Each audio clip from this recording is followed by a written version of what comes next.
Well, for more on this, I'm joined by Haid. He's a Syrian columnist and a research fellow at King's College in London.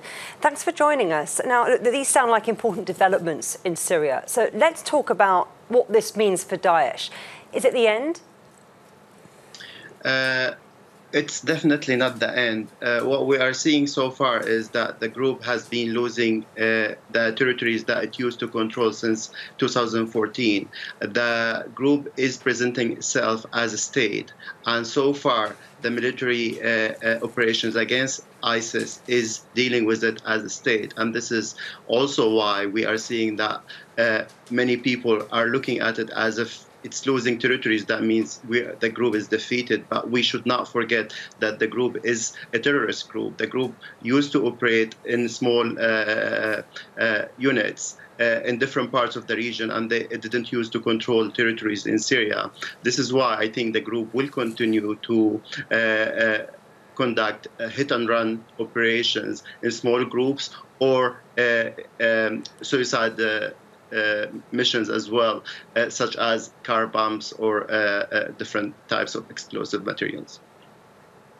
So Daesh to regroup then, but what about what these developments mean for Syria? Because it sounds like the situation just gets more complicated, doesn't it? It does it's getting more complicated because the problem is that locals who used to live in Deir ez-Zor and those who are still living in Deir ez-Zor, they don't know what the future holds for them. The regime was able to take back the city of Deir ez-Zor, but that doesn't mean that locals will go back there, because many of them, they're still scared of what the regime might do, whether to arrest them, torture them, or kill them. That is one thing. The other thing is that the regime has not been able to provide services in other areas that were recently captured. So the question again here will be, will the regime be able to govern and provide services in those areas? And the third one is, what will be the relationship between the regime and the Kurdish forces who are basically fighting nearby the city? Will there be some kind of deal to keep them out of the city, or will the fight continue against those forces in rural Deir ez-Zor, which will definitely impact the city of Deir ez-Zor as well? So lots more questions then thrown up about what's happening in Syria. What now for Iran's role here? Well, so far it's not clear what Iran's role will be like in the future, because this is important for Iran because it gives direct access to Iraq and to the militias that are supported by Iran in Iraq as well.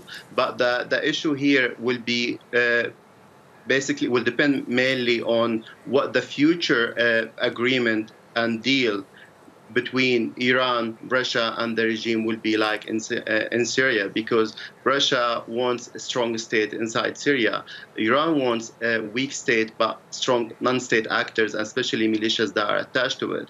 Will the Russians accept that? Will the Syrian regime accept that? So there are many questions that will basically determine what the future role of Iran in Syria will look like. But this is for sure a positive result for Iran, because it pushes its agenda farther down the road.